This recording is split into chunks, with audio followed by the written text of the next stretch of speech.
संत रामपाल जी महाराज एक ऐसे महान संत जिन्होंने अपनी सतभक्ति, तत्व ज्ञान, करुणा और सेवा के बल पर समाज में नई मिसाल कायम की है। संत रामपाल जी महाराज की अगुवाई में उनके सभी सतलोक आश्रमों से समाज कल्याण के अद्भुत कार्यों ने समाज को सुनहरे भविष्य की एक नई उम्मीद दिखाई है। संत रामपाल जी महाराज से नाम दीक्षा लेने के बाद लाखों लोगों की लाइलाज बीमारियां जैसे कैंसर, एड्स आदि ठीक हुई। संत जी के ज्ञान से प्रेरित होकर उनके अनुयायियों ने लाखों यूनिट रक्तदान किया। संत जी ने लाखों बहन बेटियों का दहेज मुक्त विवाह करवाया।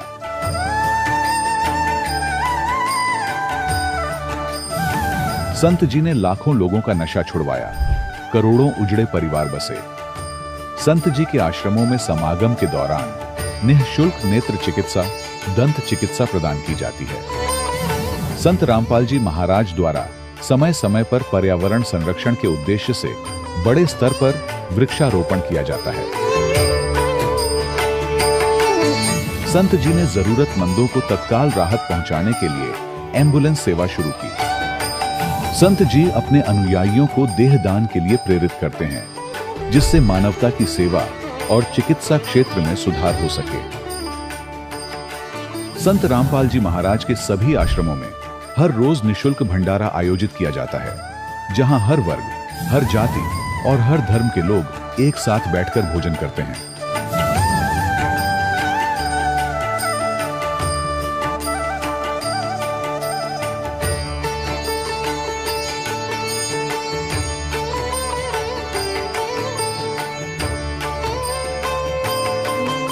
संत रामपाल जी महाराज की अन्नपूर्णा मुहिम ने गरीब और बेसहारा लोगों के जीवन में एक नई ऊर्जा और उम्मीद को जन्म दिया है। घर घर खाद्य सामग्री और जरूरी मदद पहुंचाकर संत रामपाल जी महाराज ने लोगों को दुख और मजबूरी से लड़ने की ताकत प्रदान की है।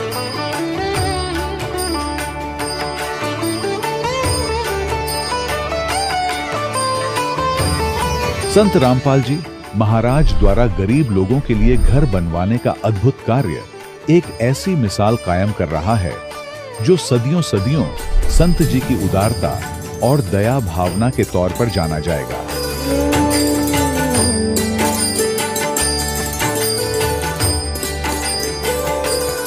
संत रामपाल जी महाराज के आश्रम में हजारों बुजुर्गों को सम्मान और प्यार के साथ जीवन जीने का अवसर मिलता है।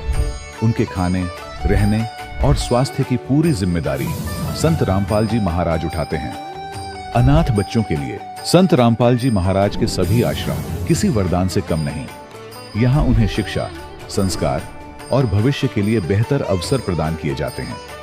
चाहे बाढ़ हो, भूकंप या महामारी, संत रामपाल जी महाराज और उनके अनुयायी हमेशा ही जरूरतमंदों के लिए सबसे आगे खड़े रहते हैं। कोविड महामारी के दौरान संत रामपाल जी महाराज के आश्रमों से करोड़ों लोगों के लिए भोजन, दवाइयां और जीवन रक्षक सामग्रियां उपलब्ध कराई गई। चाहे गरीब की मदद हो या किसी शोषित और पीड़ित वर्ग के हक और सम्मान की लड़ाई, संत रामपाल जी महाराज ने हमेशा ही उनकी दबी आवाज को सरकारों तक पहुंचाया है और उन्हें उचित न्याय दिलवाने में अहम भूमिका अदा की है। समाज में आध्यात्मिक और सामाजिक मूल्यों के प्रति जागरूकता लाने में संत रामपाल जी महाराज हर कदम पर मानवता के सच्चे सेवक साबित हुए हैं। संत रामपाल जी महाराज का जीवन हमें सिखाता है कि सच्ची सेवा वही है जो निस्वार्थ भाव से की जाए। आइए हम भी इस महान सेवा के कार्य में इस महान संत से जुड़ें और संत रामपाल जी महाराज से नाम दीक्षा लेकर अपने जीवन को धन्य बनाएं।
भगवान, अल्लाह, खुदा, ईश आदि नाम एक ही शक्ति के हैं।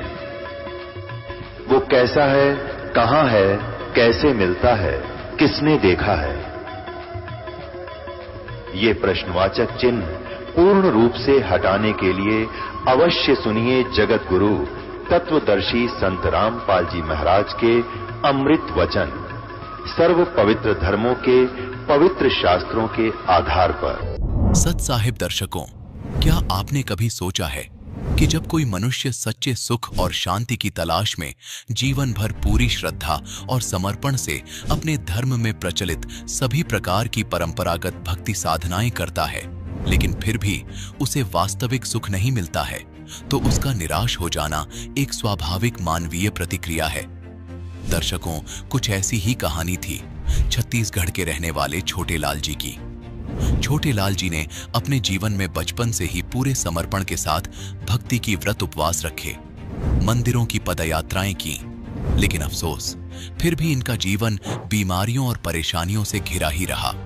लेकिन दर्शकों, आज छोटे लाल जी का कहना है कि मुझे अपने जीवन की इन परेशानियों से छुटकारा तब मिला जब मैंने संत रामपाल जी महाराज से नाम दीक्षा ग्रहण की।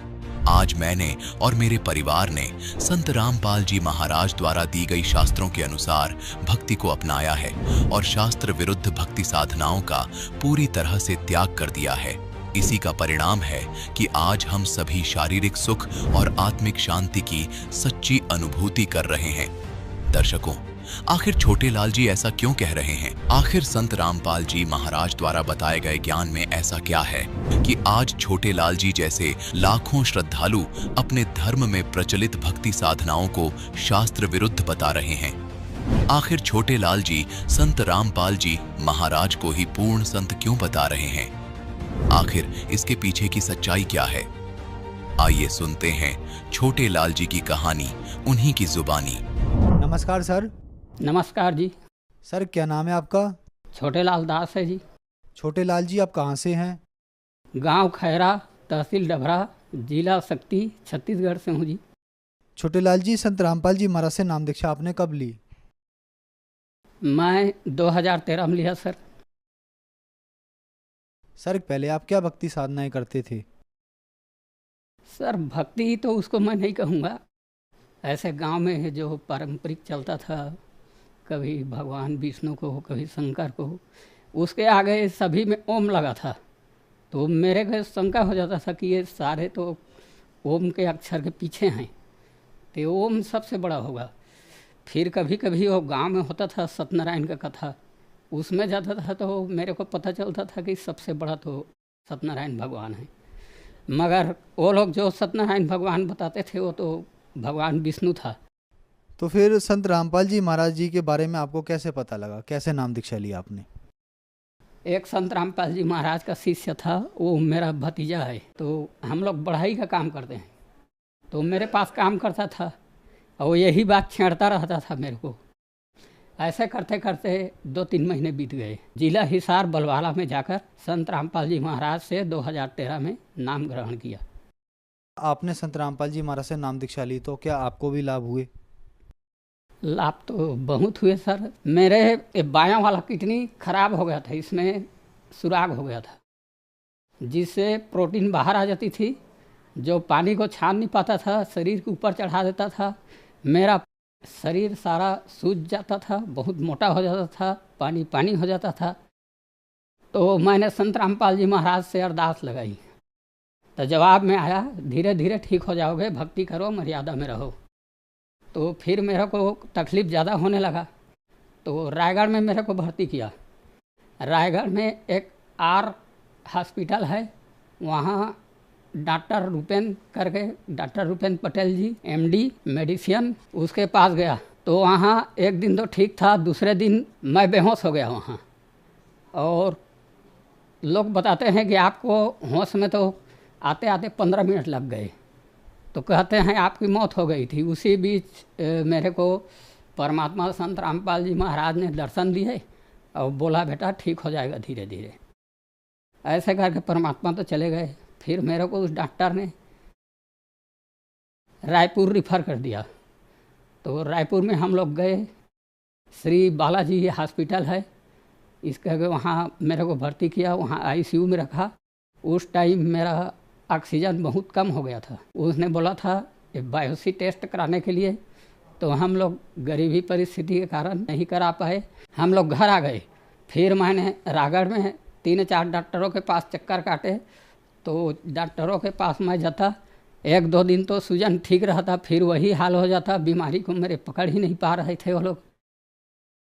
फिर मैं हार करके फिर संत रामपाल जी महाराज से अरदास लगाया, तो वहाँ से जवाब आया, जो डॉक्टर कहता है उसकी कहना मानो, जो कहता है वही करो। तो मैं रायपुर गया और वहाँ बायोप्सी करा ली। तो बायोप्सी का रिपोर्ट गया, बायोप्सी का रिपोर्ट आते आते 28 दिन लग गए। तो फिर मैंने डॉक्टर साईनाथ करके हैं, किडनी की डॉक्टर है, उसने जब मेरे को देखा तो छोटे लाल तू जिंदा है बोला। तो सर मेरे को क्या होना था? तो उसने बोला ऐसे बीमारी वाले तो 1 महीने से ज़्यादा नहीं जिंदा होते, तू तो 3 महीना बाद यहाँ आ रहा है। इस बीच मेरे परिवार वाले आते, रिलेटिव मेरे रिश्तेदार, उन लोगों ने बोला चल बैगा के पास ले जाना है तुझको, जहाँ सारे खर्चा होगा, गाड़ी का खर्चा होगा, उसका खर्चा होगा, हम लोग देंगे। तो मैंने कहा ठीक है जाऊँगा, मगर ये बताओ अगर वो डॉक्टर मेरे को ठीक नहीं कर पाएगा तो वो लिख कर दे देगा मेरे को कि ठीक नहीं कर पाओ, फिर मैं उसके नाम से FIR करूँगा। तो वो लोग फिर पीछे हट गए, नहीं ले जा पाए मेरे को। फिर मैंने अरदास लगाई परमात्मा से, तो परमात्मा बोला बेटा तू लगा रहा, उसी डॉक्टर के पास जा, धीरे धीरे ठीक हो जाएगा। उसके बाद सर मेरे गोली चला, सिर्फ एकदम सस्ता 15 गोली आता था मेरे, 23 रुपये का गोली। इससे परमात्मा ने मुझे ठीक कर दिया। जो पहले चलने फिरने में भी मेरे को तकलीफ़ होता था, अब मैं 50 किलो का वज़न उठा सकता हूँ। अब बढ़ाई का काम करता हूँ, अपना उसी से गुजारा हो रहा है। सर ये देख रहे हैं कि आप यहाँ पे किडनी में जो सुराग है, इससे मेरे प्रोटीन बाहर चला जाता था, जिससे किडनी पानी को छान नहीं पाता था और सारे पानी ऊपर को चढ़ जाते थे, शरीर सूज जाता था, पूरा मोटा मोटा हो जाता था। तो मैंने संत रामपाल जी महाराज से अरदास लगाई और उधर से जवाब आया कि बेटा धीरे धीरे ठीक हो जाएगा। फिर हम लोग गरीब लोग हैं, मजदूर लोग हैं, तो इतना इलाज कराने के लिए हमारे पास पैसे भी नहीं थे। जो भी पैसे थे पहले हमने खर्च कर चुके थे, कर्जे उर्जे लेकर जितना भी होना था हमने कर लिया था। फिर परमात्मा की ऐसे दया हुई कि मेरे बीमारी 23 रुपये पत्ते, जिसमें 15 गोली आता था 20 mg का, उसी से मैं ठीक हो गया। आज मैं बहुत खुश हूँ और शरीर से भी ठीक हूँ। अब मैं कहीं भी आ जा सकता हूँ। वो डॉक्टर ने मेरे को पूछा, पहले उसके पास मैं गया था, तो फिर लॉकडाउन के चक्कर में नहीं जा पाया। तो उसने बोला बेटा छोटे लाल तू कैसे जिंदा है, तू तो 1 महीना में ही तेरा मौत हो जाना था। मैंने कहा सर मैं संत रामपाल जी महाराज जी के शरण में हूँ, वैसा का भी थोड़ा तकलीफ है, बाकी मैं अभी जिंदा हूँ। तो उसने बोला ठीक है चल। फिर इसी गोली से संत रामपाल जी महाराज की दया से मेरा शरीर पूरा ठीक हो गया, अब मैं स्वस्थ हूँ। सर एक लाभ और बताना चाहूँगा, मेरे पत्नी का भी गुर्दा इन्फेक्शन से ख़राब हो गया था। उसको मैंने रायगढ़ में नामी हॉस्पिटल है एक राजप्रिया करके, वहाँ राजकृष्ण डॉक्टर हैं, जो उसके बीमारी को नहीं पकड़ पाए। वहाँ कम से कम 8 दिन रहा, उसने इस करके 25,000 हमारे खर्चा हो गए। फिर हम लोग गए जिंदल हॉस्पिटल में रायगढ़ में ही, वहाँ गए तो डॉक्टर संजीव करके उसको इलाज किया। वो भी पहली बार नहीं बीमारी को पकड़ पाए। वो जो भी खाता था तुरंत उल्टी हो जाता था। और मैं उसके लिए अनार का भी जूस लाता था, वो भी तुरंत उल्टी हो जाता था। तो दोबारा फिर मैं गया, उस बार तो छुट्टी दे दिया उधर जिंदल से। फिर मैं दोबारा ले गया उसको। फिर उसका हालत बहुत ख़राब था, उसको मैंने इमरजेंसी में रख दिया। तो इमरजेंसी में उसने बोला, मेरे पत्नी ने बाद में मेरे से बोला कि एक बूढ़ा सा आदमी आया था, बोल रहा था मेरे को जाप कर ले, सुमरन कर ले, ठीक हो जाएगा करके। तो फिर उसके बाद वो भूल गई इसको। फिर उसको आईसीयू में भर्ती कर दिया। तो भर्ती कर दिया तो एक दिन मैं सोया परमात्मा से अरदास लगा रहा था, हे परमात्मा मेरे 2 बच्चे हैं, अगर मेरे पत्नी को कुछ हो गई तो बच्चे को तो फिर मुश्किल हो जाएगा उसको पालन करना। एक लड़की है एक लड़का है। तो परमात्मा की ऐसे दया हुई, उसको रात में आईसीयू में दर्शन दिए संत रामपाल जी महाराज ने। परमात्मा ने मेरे पत्नी को दर्शन दिए। अब बोला बेटी आज से अब तू धीरे धीरे ठीक हो जाएगा। फिर उसके दूसरे दिन एक बाहर से एक डॉक्टर आया, फिर उसने देखा उसको, उसका चेक करवाया, फिर खून का पेशाब का। फिर उसने बोला, मेरे को बुलाकर बोला, क्या इसने कोरोना का सुई लगवाया था? मैंने बोला हाँ। वही सुई इनको इन्फेक्शन कर गया है और इसका गुर्दा में चला गया है, तो फिर उसका गुर्दा ठीक होना अभी मुश्किल है, तुम लोग रायपुर इसको रिफ़र कर देता हूँ। मैंने बोला सर मेरे पास इतना कहाँ पैसा है, मैं तो जितना भी पैसा था पहले ही खर्च कर चुका हूँ, अब मैं तो गरीब आदमी हूँ, मजदूरी करता हूँ, फिर वहीं आप इलाज कीजिए जैसा भी हो। फिर परमात्मा से मैंने पहले ही अरदास लगा चुका था, तो उधर से जवाब आया था कि ठीक हो जाएगा। फिर जब परमात्मा आईसीयू में दर्शन दिए, उसके बाद मेरे पत्नी धीरे धीरे वहीं पे ठीक हो गई। डॉक्टर भी हैरान हो गए कि ये तो इतना कमज़ोर हो गई है, इतना दुबली पतली हो गई है, इसका मौत तो निश्चित था, ये कैसे ठीक हो गई? तो हमने जो बताया उसको, हम संत रामपाल जी महाराज जी के शरण में हैं, इसलिए परमात्मा हम लोगों को, उनके अनुयायियों को कभी दुखी देख नहीं सकता। वो तो हमारा परम पिता है, हम लोग उसके बच्चे हैं, तो कोई अपने बच्चे को कैसे दुखी देख सकता है? सर, संत रामपाल जी महाराज ने आपको बहुत अद्भुत लाभ दिए। आपने जैसे रिपोर्ट में दिखाया, डॉक्टर ने आपको मना कर दिया था कि अब आप जिंदा नहीं रह सकते, और आपने रिपोर्ट भी दिखाई। संत रामपाल जी महाराज ने बहुत सारे आपको लाभ दिए। तो जो दर्शक आज आपको देख रहे हैं और वो भी इन परेशानियों से ग्रस्त हैं, उनके लिए आप क्या कहना चाहेंगे? जो भी संगवारी में सुना था, मोर इंटरव्यू देखा तो यह एमन अभी परमात्मा आए हुए है, बिजली पीढ़ी चला थे, परमात्मा के दया है। अभी परमात्मा सब जन में कृपा करत है, आवा अपन कल्याण करावा और संगवारी हो। अभी परमात्मा साक्षात आए हुए है, ये समय ला झन गवावा, आवा और नाम दीक्षा लेवा और अपन अपन कल्याण करावा। संत रामपाल जी महाराज से नाम दीक्षा कैसे ली जा सकती है? टीवी पे चैनल आता है जिसके नीचे एक पट्टी चलती है, उस पट्टी पे कॉन्टैक्ट नंबर दिए होते हैं, उस नंबर से कॉन्टैक्ट करके आप अपना नज़दीकी नामदान केंद्र का पता कर सकते हैं और आकर अपना नामदान लेकर अपना जीवन को सफल बना सकते हैं। धन्यवाद सर। सही दर्शकों, अभी आपने सुने संत रामपाल जी महाराज से दीक्षा प्राप्त करके सुखी हुए भक्त के अनुभव। अब देखिए जगत गुरु तत्वदर्शी संत रामपाल जी महाराज के मंगल प्रवचन। अब जो प्रसंग चल रहा है उसी पर आते हैं। इसमें क्या बताया है? यजुर्वेद के अंदर गीता ज्ञानदाता कहता है कि मेरा तो एक ओम अक्षर है, नथिंग एल्स। और ब्रह्मलोक में गए हुए प्राणी भी जन्म मृत्यु का आते, ये खुद कहता। फिर गीता जी अध्याय नंबर 15 के श्लोक नंबर 1 से लेकर 4 में 16 और 17 में स्पष्ट किया है। और ये बताया कि इनके सभी विभागों को जो बताता है स वेदविद, वो वेद के तात्पर्य को जानने वाला है, वो तत्वदर्शी संत है। एक बार फिर देख लीजिए गीता जी को।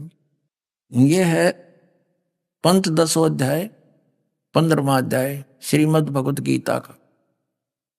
तो यहां इसको प्रथम श्लोक में क्या बताया है कि ऊर्ध्व मूलम अधः शाखम अश्वत्थम प्राहु अव्यम छंदासी यस्य प्रणानी ये तम वेद स वेदविद।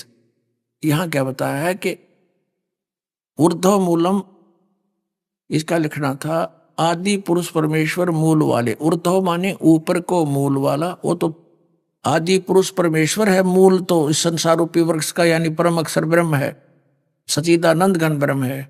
अधः शाखम, नीचे को शाखा, ये गलत अनुवाद किया। अधः माने नीचे होता है। इन्होंने स्वयं ये अधः और अधः दो बार लिखा है, 2 नंबर श्लोक में 15वें अध्याय के। और यहां अनुवाद किया इन्होंने, अधः माने नीचे, अधः माने नीचे, बिल्कुल ठीक किया। यहां ये विचलित हो गए। हम फिर आगे 15वें अध्याय के प्रथम श्लोक में इन्होंने ऊर्ध्व मूलम लिखना था, ऊपर को जड़ वाला, आदि पुरुष परमेश्वर रूपी ऊपर को जड़ वाला, ये समझो। और अधः शाखम, नीचे को शाखा वाला, ये संसार रूपी पीपल के वृक्ष को अविनाशी कहते हैं, वेद जिसके पत्ते कहे गए हैं। ये लिखना था। छंद, सभी विभागों को जो बताए गए हैं उनको कहे गए हैं।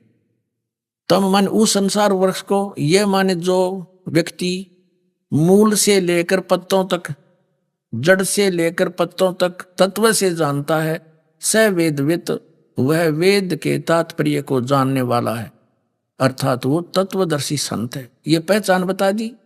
अब यहां लिखा कि तत्वदर्शी संत के मिलने के पश्चात तीसरे श्लोक में लिखा है, गीता ज्ञानदाता कहता है 15वें अध्याय के तीसरे श्लोक में कि इसका ना तो कोई अंत है ना आदि, मुझे मालूम नहीं। इस संसार वृक्ष का स्वरूप जैसा कहा है वैसा यहाँ विचार काल में, यानी तेरे मेरे गीता जी के विचार विमर्श में, डिस्कशन में मैं नहीं बता पाऊंगा, क्योंकि इसका न ऐसा नहीं पाया जाता जो मैं नहीं बता पाऊंगा, क्योंकि न तो इसका आदि है न अंत, यानी इसको पता नहीं इसका, इसलिए कह रहा है। तथा इसकी ना अच्छी प्रकार कोई सतिथि है, ये स्वयं परिचित नहीं है। जिसने रचना रची है उसने तो ठीक बताया आकर के। इसलिए इस सुविरूढ़ मूलम, यानी ऊपर के जो मूल भगवान के जो लोक हैं वो तो बिल्कुल अविनाशी हैं, इसलिए अति दृढ़ मूल वाले, ये वासना उसना नहीं। अश्वत्थम माने पीपल के वृक्ष को, इस सारे संसार के ज्ञान को दृढ़ेन असंख्य शस्त्रेन छित्वा, संस्कृत पढ़ेंगे तब ये इनकी अंग्रेजी समझ में आओगी। इन्होंने कहा कि इस दृढ़ेन माने दृढ़ वैराग्य रूप शस्त्र द्वारा काट कर नहीं, तत्व ज्ञान रूपी शस्त्र द्वारा काट कर, अर्थात इस ज्ञान को समझकर उसके पश्चात 15वें अध्याय के 4थे श्लोक में इसमें कहा कि उसके पश्चात परमेश्वर के परम पदरूप परमेश्वर को भली भांति खोजना चाहिए, जिसमें गए हुए पुरुष यानी साधक फिर लौटकर संसार में कभी नहीं आते, और जिस परमेश्वर से इस पुरातन संसार वृक्ष की प्रवृत्ति विस्तार को प्राप्त हुई है, अर्थात जिसने इन सारे ब्रह्मांडों की संसार रूपी वृक्ष की रचना की है, उस आदि पुरुष नारायण के मैं शरण हूं। इस प्रकार दृढ़ निश्चय करके उस परमेश्वर का मनन और निधि ध्यान करना चाहिए। अब इससे क्या सिद्ध हो गया कि गीता ज्ञानदाता ने स्पष्ट कर दिया कि मैं उस पूर्ण परमात्मा की भक्ति विधि से परिचित नहीं और ना बताऊं। उसके लिए तत्वदर्शी संतों को खोज लो, वो तत्व ज्ञान से परिचित होंगे। फिर तत्वदर्शी संत की प्राप्ति के पश्चात परमेश्वर के उस परम पद की खोज करनी चाहिए, जहां जाने के बाद साधक फिर लौटकर कभी संसार में नहीं आते। और ये खुद कहता है, अर्जुन तेरे और मेरे बहुत जन्म हो चुके, तू नहीं जानता मैं जानता हूं। इससे सिद्ध है कि गीता ज्ञानदाता ब्रह्म है। ये बताता 8वें अध्याय के 13वें श्लोक में कि मेरा एक ओम अक्षर है, नथिंग एल्स। तो इस ओम नाम के जाप से जन्म मृत्यु सदा बनी रहेगी। इसलिए इसने कहा है कि उस परमात्मा की भक्ति कर, उस परम अक्षर ब्रह्म की भक्ति कर, उस तत्वदर्शी संत से ये ज्ञान प्राप्त कर। अपनात्मा प्रसंग आज का गीता जी अध्याय नंबर 7 का श्लोक नंबर 19 को समझने के लिए सब कुछ ये डिटेल बताई जा रही है। इतनी समझाने के बाद ये ज्ञान समझ में आओगा। इसके बाद गीता जी अध्याय नंबर 18 के श्लोक नंबर 62 में कहा कि अर्जुन तू सर्व भाव से उस परमेश्वर की शरण में जा, जिसकी कृपा से तू परम शांति को और सनातन परम धाम को प्राप्त होगा। यानी जहां जाने के बाद फिर कभी लौटकर नहीं आते, वो सनातन यानी सदा रहने वाला अविनाशी स्थान, हम उसे सतलोक कहते हैं। वेदों में उसे रत धाम कहा है, सतलोक, सतधाम, सतलोक। और गीता जी में उसको शाश्वत स्थान, सदा रहने वाला, जिसका कभी एंड ना हो, उसको प्राप्त होगा। फिर तेरी जन्म मृत्यु कभी नहीं होगी। तो इससे सिद्ध हो गया कि उस ज्ञान को गीता ज्ञानदाता तथा वेद ज्ञानदाता नहीं जानता। और वेदों वाला जो ज्ञान है वही गीता जी के अंदर ही उसका संक्षिप्त वर्णन है। लेकिन कुछ अटकलबाजी इस काल भगवान ने स्वयं ला रखी है, वो ठीक नहीं, वो अलग पहचानी जाएगी सूक्ष्म वेद से। अब वो कौन सी है अटकलबाजी इसने लगाई है? इसने गीता जी अध्याय नंबर 3 के श्लोक नंबर 4 से लेकर और 9 तक कहा कि अर्जुन, कर्म सन्यासी से कर्म योगी उत्तम है। कर्म सन्यासी वो है जो हठ योग करके साधना करने के लिए बैठा रहा कई घंटों तक और धंधा करे नहीं, या घर से छोड़कर चला जावे, वहां भी वो इसलिए जाता मैं बैठ कर भक्ति करूं साधना करूं। तो कहने का भाव ये है कि वहां बताया है कि यदि तू एक स्थान पर बैठा रहेगा और ऐसे हठ योग करेगा तो तेरा निर्वाह कैसे होगा, तेरा जीवन निर्वाह कैसे चलेगा। अर्थात ये नहीं करना, ये बिल्कुल सही है। क्योंकि ये ठीक क्यों है, क्योंकि यजुर्वेद अध्याय नंबर 40 के श्लोक नंबर 15 में भी इसका प्रमाण है। ओम कर्तु समर किलबे समर कर्तुम समर। ओम नाम का जाप यानी मेरी साधना काम करते करते कर, विशेष कसक के साथ कर, और मनुष्य जीवन का मूल कर्तव्य जानकर कर। गीता जी अध्याय नंबर 8 के श्लोक नंबर 1 में अर्जुन ने पूछा कि मालिक, हे भगवान, आपने 7वें अध्याय के गीता जी के 29वें श्लोक में जिस तत्ब्रह्म के बारे में कहा कि उसको जानने के पश्चात प्राणी केवल जरा और मरण, जरा माने वृद्धावस्था के दुख से और मरण माने मृत्यु से ही छूटने का प्रयत्न करता है और कोई डिमांड नहीं रखता। तो 8वें अध्याय के प्रथम श्लोक में पूछा वो किम तत्ब्रह्म। 8वें अध्याय के 3रे श्लोक में गीता ज्ञानदाता ने कहा वो परम अक्षर ब्रह्म है, वो उससे अन्य है गीता ज्ञानदाता से। तो फिर 8वें अध्याय के 5 और 7 में अपनी साधना बताई है कि, और 8वें अध्याय के 13 में कि मेरा ओम मंत्र है, इसका अंतिम सांस तक जो सिमरण करता हुआ जाता है वो मुझे प्राप्त, उससे उसको वो परम गति होती है जो ओम से मिलती है। और 5वें और 7वें में 8वें अध्याय के में कहता है कि तू हर समय में युद्ध भी कर और मेरा चिंतन भी कर, यानी काम करते करते ही साधना कर सकते हैं, करनी है, या हठ योग करने की आवश्यकता नहीं इसमें। और फिर इसने 6ठे अध्याय के 10 से लेकर 15 तक के अड़ंगा अड़ाया है, वो इसने अपनी सोच ठोक दी। तो वो देखो, अगर हम गीता अध्याय नंबर 6 के श्लोक नंबर 10 से लेकर 15 वाले को सही मानेंगे तो ये 3रे अध्याय का जो है 3 से लेकर के 9 तक का ये ज्ञान गलत हो जाता। उसमें क्या कहा इसने 6ठे अध्याय के 10 से लेकर 15 में कि एक विशेष आसन हो, नीचे कुशा बिछी हो, ऊपर मृगशाला हो, उसके ऊपर कपड़ा हो, आसन घना ना ऊंचा हो ना नीचा हो, और नाक के अगले भाग पर ध्यान रखे और नो साधना करे, तो ये तो हठ योग हो गया। तो ये इसकी अपनी सोच है, ये वेद ज्ञान नहीं है, तो इसको हमने ग्रहण नहीं करना है। तो इस तरह की जो अटकलबाजियां हैं ये तो है वेद ज्ञान विपरीत। तो वो अब कैसे निर्णय होगा, वेदों से हम निर्णय करेंगे, वेदों में क्या लिखा है। और फिर सूक्ष्म वेद इज द मास्टर की, जो कबीर परमात्मा ने सच्चिदानंद घन ब्रह्म ने जो ज्ञान दिया है अपने मुख कमल से बोलकर आकर के, उसमें ये सभी ज्ञानों का, सभी धार्मिक अनुष्ठानों का यथार्थ ज्ञान है, तो उससे भी तुलना करेंगे हम। तो अब इस अज्ञान को कति छाण के कपड़ छाण कर देंगे 2-3 बार, और बिल्कुल जैसे शुद्ध देसी घी बनाते हैं, कहते हैं 2 बार ता रखा है, ये दुताया घी है, ये कभी बिल्कुल प्योर है, तो प्योर कर दिया दास ने ये समझो इसको।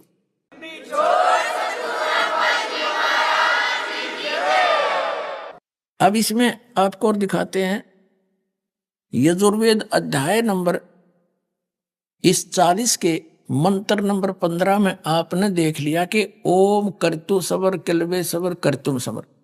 अब 17वें श्लोक में ये वेदों में स्पष्ट किया है, वेद ज्ञान दाता कह रहा है, यानी ये ज्ञान जो है परमात्मा ने एज इट इज फीड कर दिया इसमें। और ये ऐसा है कि जैसे ये गीता ज्ञान दाता अन्य की तरफ बता रहा है, वो परमात्मा इससे कोई और है, ऐसे ढंग से लिखकर मालिक ने इसमें फीड कर दिया था परमेश्वर ने। तो वो ज्ञान आप देखिएगा। अब ये 40वां अध्याय का हमने 15वां पढ़ लिया, अब 17वां पढ़ते हैं। 44वां अध्याय यजुर्वेद भाषा भाष्य, महर्षि दानंद का अनुवाद है ये आर्य समाज प्रवर्तक का। हे मनुष्यों, जिस ज्योत स्वरूप रक्षक मुझसे, ये ज्योत स्वरूप काल है, ज्योत स्वरूपी निरंजन है, ये अविनाशी यथार्थ कारण के आच्छादित मुख के तुल उत्तम अंग का प्रकाश किया जाता है। जो वह प्राण व सूर्य मंडल में पुरुष माने पूर्ण परमात्मा है, वह तो परोक्ष रूप है, वो तो गुप्त है। अहम मैं खम यहां लिखा है, सो असव अहम ओम खम ब्रह्म। अब कहता है मुझ ब्रह्म का, अहम माने मैं ब्रह्म हूं, और ऊपर ब्रह्म लोक रूपी दिव्य आकाश में रहता हूं, और मेरा ये ओ मंत्र है। यहां देखो, इसके अनुवाद से पता लगेगा। वह पूर्ण परमात्मा जो वेद ज्ञान दाता से अन्य कोई पूर्ण परमात्मा है, वह तो गुप्त है, प्रोक्ष है, वो तो संसार रूपी वृक्ष की जड़ है, गुप्त है। और मैं खम्भ के तुल्य व्यापक ब्रह्म से ब्रह्म सबसे गुण कर्म स्वरूप आदि अधिक हूं। या लिखना था मैं ब्रह्म हूं, नथिंग एल्स। इन तड़ंगा डाण तो मतलब था, ज्ञान तो था नहीं इनको। मैं ब्रह्म हूं, और खम्भ माने दिव्य, उस ब्रह्म लोक रूपी दिव्य आकाश में रहता हूं, ये इसका अर्थ ये है। और मेरा ओम नाम है, इसने कितने इसके ओम नाम का लिखा है, इसका लिखा है हूं, मैं तो सबका रक्षक हूं, अधिक हूं, सबसे अधिक हूं। इन्होंने कहा मैं ब्रह्म हूं, ये लिखना था। ओ सबका रक्षक जो ऐसा, सबका रक्षक जो मैं उसका ऐसा नाम जानो। ओम लिखती आन भी शर्म आई, इसने ओम लिखना था, उसका ओम नाम जानो मेरा, मैं हूं और मेरा यू ओम नाम जानो। और वो गुप्त है। इन्होंने तो अड़ंगा अड़ा रखा था, जैसे गीता अनुवादकर्ताओं ने श्री कृष्ण जी को ही सर्वेश्वर मान गए, और सब अर्थों का अनर्थ करके इन्हीं को सुप्रीम पावर सिद्ध करने की कुचेष्टा की। अब जैसे किसी ने एक लंबे ट्रेले का कवर बनवा रखा हो, किसी ने कवर, ऊपर का कवर पूरे को ढकने के लिए, माल बचाने के लिए, अपनी उस गाड़ी को सुरक्षित रखने के लिए, और वो किसी ने पड़ा पाजा, और वो ये कहे ये कवर इस कार गाड़ी का है, तो उसके ऊपर जब डाल के देखेंगे जब पता चलेगा ये इसका है कि ऐसे कोई और बड़ी गाड़ी का है। तो इन्होंने कुचेष्टा की है उस बड़े ट्राले के उस कवर को और कार के ऊपर सेट करने का। इन्होंने 6 बार भी मोड़ लिया, 20 बार भी इकट्ठा कर लिया, तो भी सेट नहीं हुआ। तो ये अध्यात्म ज्ञान का पूरा मुख्य जो केंद्र है वो परम अक्षर ब्रह्म है, और वो इनका समझ में आया। इन्होंने श्री कृष्ण जी को ही परम अक्षर ब्रह्म मान लिया, श्री यानी कार को ही ट्राला मान लिया इन्होंने, ये समझ लो। अब इसका जो प्रसंग हमारा चला था कि सर्व वेद परमात्मा ने इसको दिए थे, और इसने ब्रह्म ने इनमें से काट छांट के वो निकाल दिया जिसमें तत्व ज्ञान था। यानी तत्व ज्ञान का अर्थ है उस परमात्म तत्व की जानकारी थी, परम अक्षर ब्रह्म की पाने की विधि वो विशेष थी, उसमें वो निकाल दी, और शेष इसने दे दिया ब्रह्मा को। इसके विभाजन किए, जैसे वेद व्यास जी ने इसको 4 भागों में कर दिया, वैसे कंप्लीट ज्ञान एक ही है। ज्ञान कहो तो वेद कहो, ज्ञान कहो तो इन्होंने 4 वेद बना दिए, एक यजुर्वेद, ऋग्वेद, अथर्ववेद और सामवेद। ये वैसे ज्ञान टोटल एक ही है, जैसे 18 पुराणों का एक ही बोध माना जाता है। तो अब क्या हुआ, जो प्रसंग चल रहा था, इन ऋषियों ने इन वेदों को जैसा समझा, सतगुरु इन्हें मिला नहीं, और कहते हैं गुरु बिन काहू न पाया ज्ञाना, ज्यों थोथा भूस छड़े मूड किसाना। कहते हैं गुरु बिन वेद पढ़े जो प्राणी, और समझे ना सार रहे अज्ञानी। अब जैसे गीता जी अध्याय नंबर 7 के श्लोक नंबर 16 और 17 में और 18 में इसने बताया है कि 4 प्रकार के व्यक्ति मेरी साधना करते हैं। तो जिज्ञासु तक, अर्थार्थी, आर्थ और जिज्ञासु ये रिजेक्ट कर दिए। ज्ञानी सेलेक्ट किए कि ज्ञानी आत्मा है तो अच्छी, उदार है, नेक है। अब ज्ञानी की परिभाषा दास आपको बता रहा है कि ज्ञानी वो है जिसने ये समझ लिया है कि मनुष्य जीवन बार बार नहीं मिलेगा, और इसका मूल उद्देश्य कल्याण ही है। और फिर उसने ये भी जान लिया कि एक पूर्ण परमात्मा की भक्ति से मोक्ष होगा, अव्यभिचारिणी भक्ति करनी पड़ेगी, एक का साध्य सब सद है। उन्होंने फिर ये ज्ञान कहाँ से सिलेक्ट किया कि वो परमात्मा कौन है? वेदों से। जैसा दास ने आपको दिखा, इन्होंने वेदों में ओम मंत्र पढ़ लिया और उसमें लिख रखा ओम कर्तु समर किलबेश्वर कर्तुम समर, यजुर्वेद अध्याय नंबर 40 के मंत्र नंबर 15। तो इन्होंने ब्रह्म को सुप्रीम पावर मान लिया, सुप्रीम गॉड है, पूर्ण परमात्मा, और ओम उसका नाम मान लिया। और इनकी ज्ञान वाली आंखें बंद होगी यजुर्वेद अध्याय नंबर 40 के मंत्र नंबर 10 से लेकर 12 में, जिसमें स्पष्ट किया है कि कोई तो परमात्मा को किसी सतिथि में बताता है, कोई किसी सतिथि में बताता है। उसकी जानकारी तत्वदर्शी संत बताते हैं, उनसे सुनो। इसी प्रकार गीता जी अध्याय नंबर 4 के श्लोक नंबर 34 में स्पष्ट कर दिया, गीता ज्ञानदाता हाथ खड़े कर दिए कि मैं उस कंप्लीट स्पिरिचुअल नॉलेज नहीं जानता, उसको संपूर्ण अध्यात्म ज्ञान से परिचित नहीं हूं। उसके लिए ऑप्शन छोड़ दिया कि तत्वदर्शी संतों के पास जाकर उस तत्व ज्ञान को समझ, वो बताएंगे, उस परमात्म तत्व की जानकारी देंगे। तो यह इनकी बुद्धि में आई नहीं कि इसमें तो कुछ और भी ऑप्शन छोड़ रखा है कि वो तत्वदर्शी संतों को खोजो जो वेदों और गीता से भी अन्य ज्ञान देगा। तो फिर इन ऋषियों ने चतुरता दिखानी शुरू कर दी। इन्होंने जो पुराणों की रचना कर दी, वो ये बताकर अपने अपना ज्ञान दे दिया कि जो वेदों से में ज्ञान है उसे हटकर जो ज्ञान जानने की बात कही है वो हम बता रहे हैं। वो वेद पुराण गढ़ दिए, अलग अलग बकवाद, उसमें किसी ने कुछ, किसी ने कुछ, ये नाम जाप करो, ये नाम जाप करो, वो करो, ये कोई बात है? तो इस करके ये सब मानव समाज विचलित हो गया। उसमें ये भूल गए कि उस सच्चिदानंद घन ब्रह्म ने अपने मुख से बोला, वो ज्ञान स्वयं आकर के वो अच्छी आत्माओं को मिलता है, सह शरीर आता है। तो वो ज्ञान इनकी पुराणों से, वेदों से, गीता से, उपनिषदों से भिन्न है, जो गॉड गिवन स्पिरिचुअल नॉलेज यानी उस परमात्मा द्वारा दिया गया दातम ज्ञान,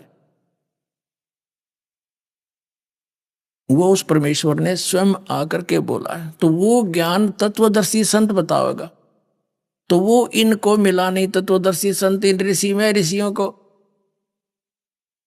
इसलिए गीता ज्ञानदाता 7वें अध्याय के 18वें श्लोक में कहता है कि मेरी जो साधना है, मेरी जो गति है, यानी ओम नाम का जाप ब्रह्म का है, और ओम नाम के जाप से ब्रह्म प्राप्ति है, या इसकी गति है। और ब्रह्मलोक में गए हुए प्राणी भी जन्म मृत्यु के अंदर है। और गीता ज्ञानदाता स्वयं कहता है 2 अध्याय के 12वें श्लोक में, 4 अध्याय के 5 और 9 श्लोक में, और श्रीमद् भगवद गीता अध्याय नंबर 10 के श्लोक नंबर 2 में कि अर्जुन तेरे और मेरे बहुत जन्म हो चुके, तू नहीं जानता, मैं जानता। तो ओम से मिलने वाली परम गति हुई ब्रह्मलोक। ब्रह्मलोक में गए हुए प्राणी भी जन्म मृत्यु में आते हैं, तो ये परम शांति नहीं हुई। 18वें अध्याय के 62वें श्लोक में कहा है। इसलिए इसने कहा है कि ज्ञानी आत्मा है तो उद्धार, ये ज्ञानी आत्मा है तो उद्धार, यानी नेक समर्पित परमात्मा पे से शीश भी चला जाओ, शरीर भी खत्म हो जाए, उन्होंने परवाह नहीं की। लेकिन ये कहता है ये मेरे वाली अनुत्तम गति, अनुत्तमा गति, अनुत्तमा माने घटिया से घटिया गति में, व्यर्थ की साधना में आस्थित रहे। अब कारण क्या रहा? जैसे एक चुनक नाम के ऋषि थे, अब ये पुण्यात्मा ज्ञानी थे, परमात्मा पाने के लिए न्यौछावर हो गए। वेदों से जैसा निष्कर्ष निकाल रखा था इन्होंने, उसी पर आश्रित ओम नाम का जाप और हठ योग साथ करते थे। हठ योग क्यों करते थे? जबकि वेदों और गीता में हठ योग नहीं लिखा है, ना सूक्ष्म वेद सूक्ष्म वेद उस तत्व ज्ञान में हठ योग लिखा है। हठ योग इन्होंने कहां से ग्रहण किया? जब ब्रह्मा जी कमल के फूल पर विराजमान थे, तो इस काल भगवान ने, सर्वपुरुष ने आकाशवाणी कर दी कि तप करो तप करो। ब्रह्मा जी ने लिखा है कि मैंने 1000 वर्ष तक तप किया, फिर कहा सृष्टि करो। अब ब्रह्मा जी ने जान लिया अपने अनुभव से कि ये आकाशवाणी परमात्मा की है, क्योंकि इन्होंने पता ही नहीं, ना ब्रह्मा जी को, ना विष्णु जी को, ना शिव जी को, आत्म ज्ञान है ही नहीं इनके पास। तो इन्होंने अपनी सोच से मान लिया कि आकाशवाणी परमात्मा ने की है। कबीर परमेश्वर जी कहते हैं, 3 देव को ये तीनों जावे, निरंजन का वो पार नहीं पावे।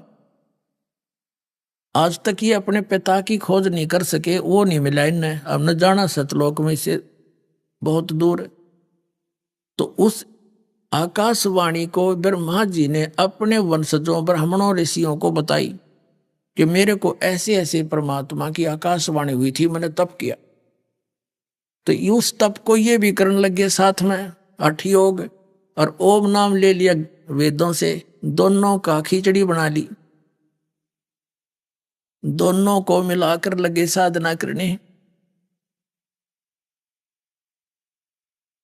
तो इससे क्या होता है, हठ योग और ओम नाम के जाप से सिद्धियां आ जाती हैं।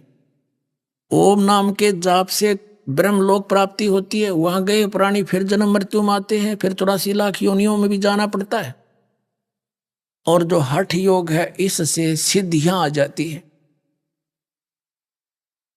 उस चुनक ऋषि ने परमात्मा प्राप्ति अर्थ अपना समर्पित हो गया, हजारों वर्षों तक बैठा रहा, शोक का कांटा हो गया।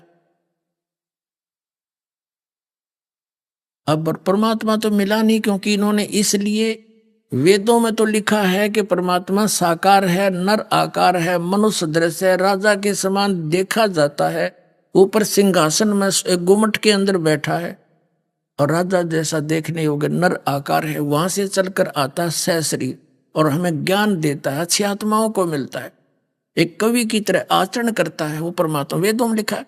लेकिन इनकी जो सोच बनी रही, इन्होंने पाया नहीं भगवान, इसलिए इन्होंने अपनी अनुभव से लिख दिया कि परमात्मा निराकार है, उसका प्रकाश प्रकाश देखा जाता है।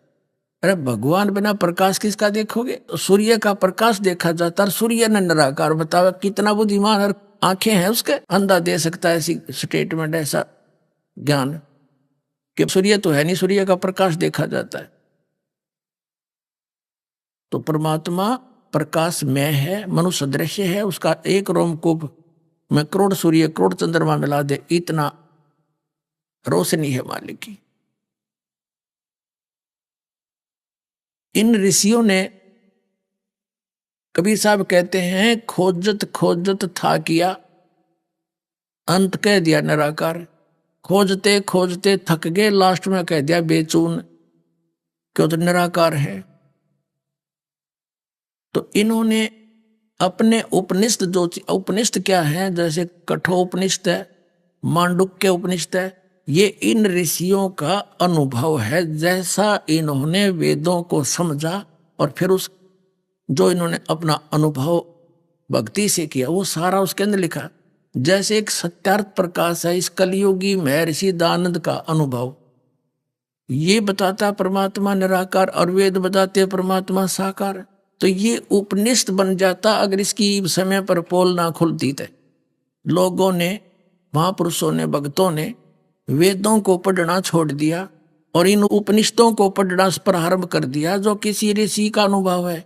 तो उसमें उन्होंने ये सोचा कि इन महर्षियों ने वेदों को सही समझा है, अपना अनुभव किया है, हम वेदों को नहीं पढ़ सकते, उनका सारांश इन उपनिषदों में है। तो हमने इन उपनिषदों को पढ़ना प्रारंभ कर दिया। हम अपने मूल पाठ को भूल चुके थे और हमने ये मान लिया कि इन महापुरुषों ने, ऋषि महर्षियों ने वेदों को और भगवान को सही जाना है। इन कख भी ना जाना है तो अध्यात्म ज्ञानहीन थे, नेत्रहीन थे। इनके विषय बताया परमात्मा ने, मोती मुक्ता दर्शत नाही, ये जगह सब अंधरे, दिखत के नैन चश्मिन के फेरा मोती आप अंधरे। इनको परमात्मा ने बताया है कि तुमने ये विद्वान दिखाई देते हैं क्योंकि एक संस्कृत भाषा जानते हैं। संस्कृत एक भाषा के जानने मात्र से विद्वान नहीं होता, उसको इंग्लिश भाषा नहीं आती है तो इंग्लिश में अविद्वान हुआ, काय का विद्वान हुआ फिर वो। और परमात्मा कबीर जी हर भाषा को समझते हैं, वो पूर्ण परमात्मा है, वो पशु पक्षियों की भाषा भी जानते हैं, इंसान की तो बात ही छोड़ दो। और उसको ये अविद्वान कहा करते थे, वो क्यों तो अविद्वान है, संस्कृत नहीं जानता, क्या जाने वेदों के बारे में, वेद बताई उसके बारे में रहे। कबीर साहब कहा करते वेद मेरा भेद है और मैं ना वेदन के माही, और जौन वेद से मैं मिलूं वो वेद जानते नहीं। कबीर परमेश्वर ने कहा था कि ये वेद मेरी जानकारी दे रहे हैं, लेकिन इन वेदों में वर्णित विधि से मेरी प्राप्ति नहीं हो सकती, इसलिए मैं ना वेदन के माही, और जौन वेद से मैं मिलूं उस तत्व ज्ञान से। ये चारों वेद जानते नहीं, इनमें वो वर्णन नहीं है उस ज्ञान का, उस वेद का जो जिससे परमात्मा मिले। तो वो परमात्मा ने स्वयं आकर बोला है कबीर वाणी के माध्यम से। अब ये चुनक नाम का ऋषि था, इसने हठ योग किया, जैसा इन्होंने वेदों को समझा, हजारों वर्ष लगा रहा, परमात्मा तो मिलना नहीं था, ये एटम बम बन जाते, सिद्धियां आ जाती इनमें। और इतना प्रसिद्ध हो गया ये सिद्धियों में कि इसके आगे बड़े बड़े सिद्ध पुरुष भी नतमस्तक होने लगे इसकी सिद्धि देख कर। एक मानधाता चक्रवर्ती राजा था। चक्रवर्ती का अर्थ होता जिसका पूरी पृथ्वी पर शासन हो, और छोटे छोटे राजाओं को वो अपने अधीन कर लेता था। और वो राजा लोग फिर उस सम्राट को, चक्रवर्ती राजा को टैक्स दिया करते थे, उसके नौकर समझो एक। और वो राजा क्या करता था, 1 वर्ष में या 2 वर्ष में 3 वर्ष में एक अश्वमेध यज्ञ किया करता था। एक घोड़ा छोड़ देता था, अपना पर्सनल हॉर्स, अपना निजी घोड़ा। अभी आपने सुने संत रामपाल जी महाराज के मंगल प्रवचन। आइए अब सुनते हैं संत रामपाल जी महाराज से नाम दीक्षा लेकर सतभक्ति करके अद्भुत लाभ प्राप्त करने वाले अनुयायी के विचार। दर्शकों, कभी कभी मनुष्य अपने जीवन में हर संभव भक्ति साधना को करता है, लेकिन फिर भी जब उसके परिवार पर लाइलाज बीमारियां टूट पड़ती हैं, तो ऐसे में उस इंसान को आत्महत्या ही एकमात्र विकल्प लगने लगता है। दर्शकों, कुछ ऐसी ही कहानी थी हरियाणा के रहने वाली सुमन दहिया जी की। सुमन जी ने अपने जीवन में सभी प्रकार की परंपरागत भक्ति साधनाएं अपनाई, लेकिन इसके बावजूद भी सुमन दहिया जी लाइलाज बीमारियों से घिरी रहीं। दर्शकों, फिर इनके जीवन में एक ऐसा मोड़ आया जब इन्होंने संत रामपाल जी महाराज से नाम दीक्षा ली, और यही बना इनके जीवन का वह टर्निंग पॉइंट जिसने इनके अंधकार से भरे जीवन को पूर्ण रूप से उजाले में बदल दिया। दर्शकों, आज सुमन जी का कहना है कि जब से मुझे संत रामपाल जी महाराज की शरण मिली है, तब से मेरा जीवन पूरी तरह से बदल चुका है। दर्शकों, आखिर सुमन जी ऐसा क्यों कह रही हैं? आखिर इसके पीछे की सच्चाई क्या है? आइए सुनते हैं सुमन जी की कहानी, उन्हीं की जुबानी। नमस्कार जी। नमस्कार जी। क्या नाम है जी आपका? जी मेरा नाम मिसिज सुमन दहिया है। सुमन जी, कहाँ से हैं आप? मैं गांव जरोट, जिला सोनीपत, तहसील खरकोदा से हूँ जी। संत रामपाल जी महाराज से नाम दीक्षा आपने कब ली? बंदी छोड़ सतगुरु रामपाल जी महाराज जी से नाम दीक्षा मैंने 8 सितंबर 2008 को ली जी। अभी तक क्या क्या भक्ति साधनाएं की हैं आपने? कृपया हमारे दर्शकों को बताएं। नाम दीक्षा लेने से पहले मैं संतोषी माता की भक्ति किया करती थी, और गुड़गांव में शीतला माता है, वहाँ भी जाया करती थी, और गांव में एक लाल बाबा है, वहाँ भी पूजा किया करते थे, लेकिन उन पूजाओं से मेरे को कोई भी लाभ नहीं हुआ। क्या लाभ चाहिए था आपको? मेरा छोटा बेटा बहुत बीमार रहता था, मैं उसी की टेंशन में लगी रहती थी कि कहीं से इसको आराम हो जाए, कहीं से आराम हो जाए, लेकिन इसको कहीं भी आराम नहीं हो रहा था।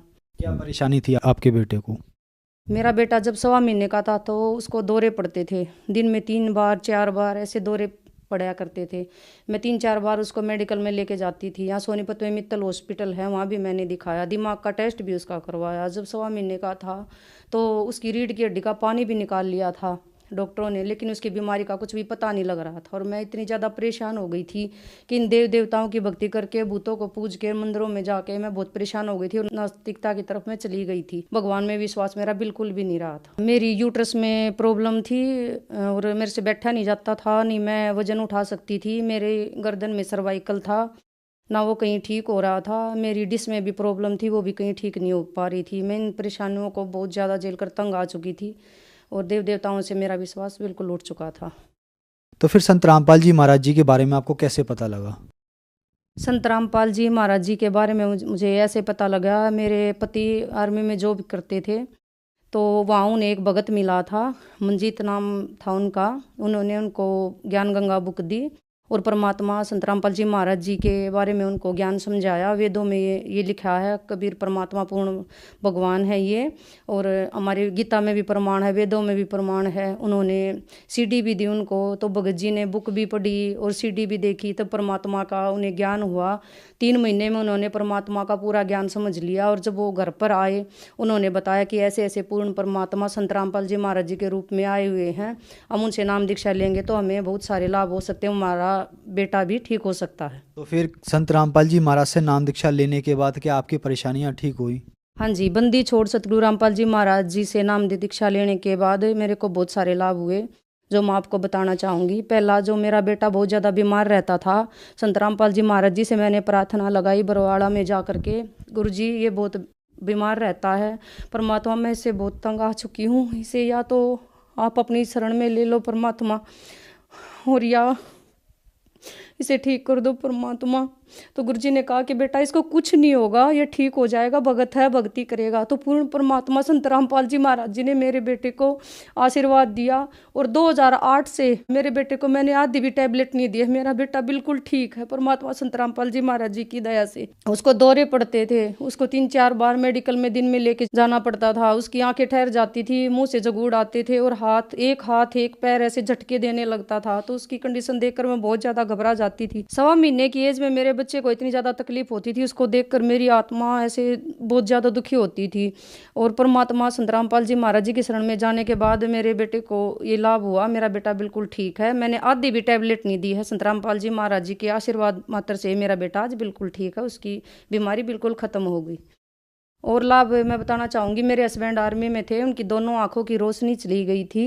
4 दिन तक उनको कुछ भी नहीं दिखाई देता था, बाथरूम के लिए भी उन्हें दूसरे बंदे लेके जाते थे। तब उन्होंने चौथे दिन जब शाम को पूर्ण परमात्मा संत रामपाल जी महाराज जी को याद किया और कहा कि हे पूर्ण परमात्मा संत रामपाल जी महाराज, अपने बच्चे को सारी जिंदगी अपने चरणों से दूर ना करना परमात्मा, चाहे कटोरा लेकर भीख मंगवा दियो परमात्मा, लेकिन चरणों से दूर मत करना परमात्मा। तो बंदी छोड़ सतगुरु रामपाल जी महाराज जी ने शाम तक मेरे पति की रोशनी वापस दे दी, मेरे को ये भी लाभ हुआ। फिर मेरी यूट्रस में प्रॉब्लम थी, उसमें डॉक्टर ने बताया था कि आपका ऑपरेशन होगा। मैंने बंदी छोड़ सतगुरु रामपाल जी महाराज जी से प्रार्थना लगाई, परमात्मा ऐसे ऐसे डॉक्टर ने बताया कि ऑपरेशन होगा। परमात्मा ने कहा बेटा कोई दिक्कत नहीं है, परमात्मा की भक्ति करो सब ठीक हो जाएगा। और परमात्मा संत रामपाल जी महाराज जी की दया से मेरे को वो भी लाभ मिला। जो मेरा छोटा बेटा है वो पोस्टर की सेवा में गया हुआ था, उसकी आंख में एलपी की छींट चली गई थी। एक छींट बाहर की तरफ लगी और एक आंख में चली गई। जो बाहर की तरफ लगी उसमें तो चेहरा जल गया, और जो आंख के अंदर चली गई थी वो परमात्मा संत रामपाल जी महाराज जी से प्रार्थना लगाई कि परमात्मा आपका बच्चा है, ऐसे ऐसी सेवा में गया हुआ था, आंख में छींट लग गई। परमात्मा ने कहा कोई बात नहीं बेटा, बेटा ठीक हो जाएगा, 2 दिन सेवा में आ जाएगा, परमात्मा दया करेंगे। 2 दिन की सेवा में बेटा गया, परमात्मा की दया से मेरा बेटा बिल्कुल ठीक है, आंख में कोई भी प्रॉब्लम बिल्कुल भी नहीं है, वो बिल्कुल ठीक है। एक बार एक लाभ और बताऊंगी मैं आपको। हम सोनीपत से आ रहे थे मेरे हस्बैंड और मैं, तो पीछे से वैन आ रही थी, वैन ने ऐसी टक्कर मारी कि हमारी बाइक उरली साइड से सड़क के परले साइड जाकर गिरी। मैं बेहोश हो गई, मेरे को कुछ नहीं पता कि मेरे को किसने उठाया। खेत में से कोई 2 व्हीलर लगा रहा था, उसने आके बताया कि आपको हम लोगों ने उठाया था। और हमें ऐसा लगा था कि इस रोड पर बहुत ज़्यादा मौतें होती हैं, और ये भी आज 2 मौत हो गई। लेकिन परमात्मा ने बंदी छोड़ सतगुरु रामपाल जी महाराज जी ने हमारी रक्षा की। वो बता रहे थे कि जब तक आप रोड पर पड़े रहे, कोई साइकिल तक भी इस रोड पर नहीं आई, परमात्मा ने वहाँ भी हमें जीवन दान दिया। और एक बार मेरे को 2 बैटरों के इन्वर्टर ने पकड़ लिया था और मैं अकेली ही थी, छोटा बेटा था मेरा। उसने कहा मम्मी समरसिबल चलाना है, आप ये प्लग लगा दो। मैंने मेन प्लग निकाल दिया जो इन्वर्टर का होता है, मेरे को वहीं बिजली ने पकड़ लिया। और परमात्मा ने उस बेटे को चौखट के बाहर ऐसा बांध दिया जैसे अंदर आने ही नहीं दिया।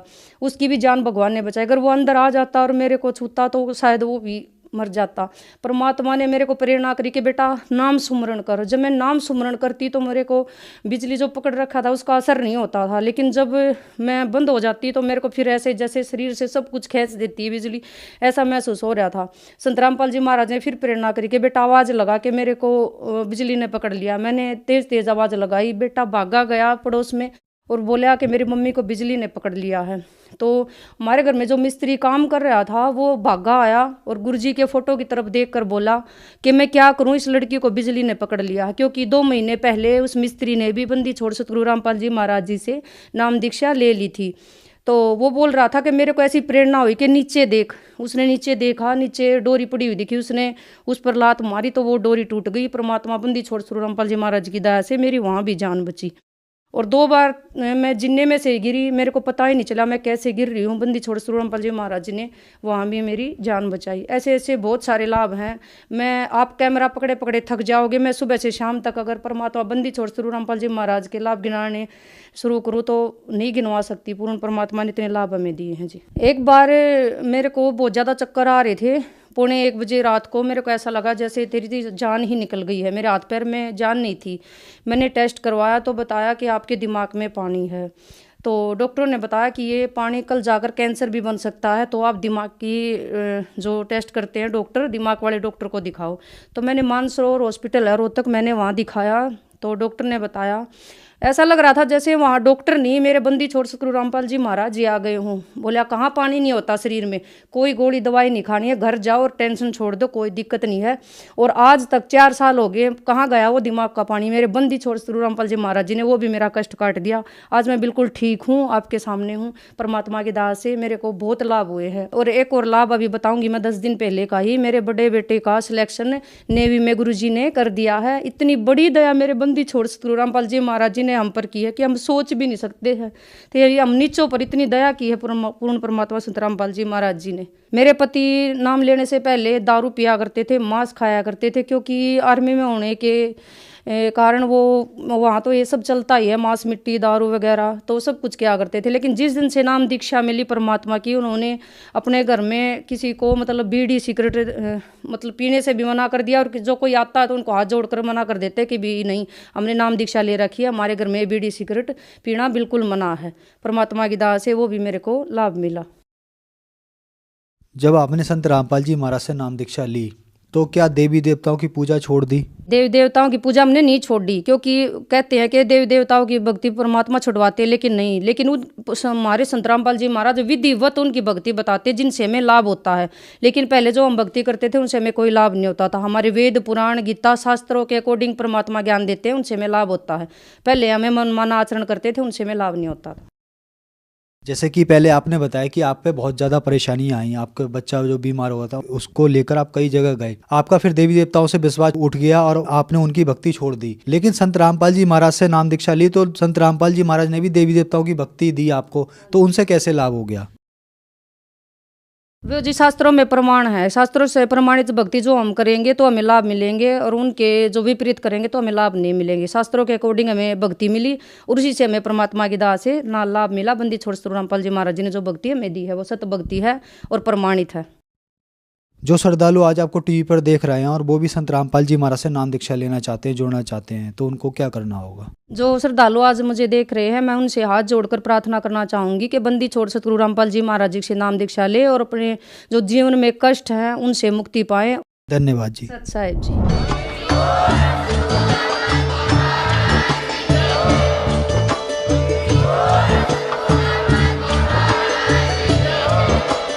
आप सुन रहे थे जगत गुरु तत्वदर्शी संत रामपाल जी महाराज जी के मंगल प्रवचन। अधिक जानकारी के लिए विजिट कीजिए हमारी वेबसाइट www.jagatgururampalji.org। संत रामपाल जी महाराज जी के शुभ आशीर्वाद से पूरे विश्व भर में 500 से भी ज्यादा नाम दीक्षा केंद्र हैं, जिन पर संत रामपाल जी महाराज जी द्वारा ऑनलाइन निःशुल्क नाम दीक्षा दी जा रही है। अपने नजदीकी नाम दीक्षा केंद्र का पता करने के लिए संपर्क करें 8222880541।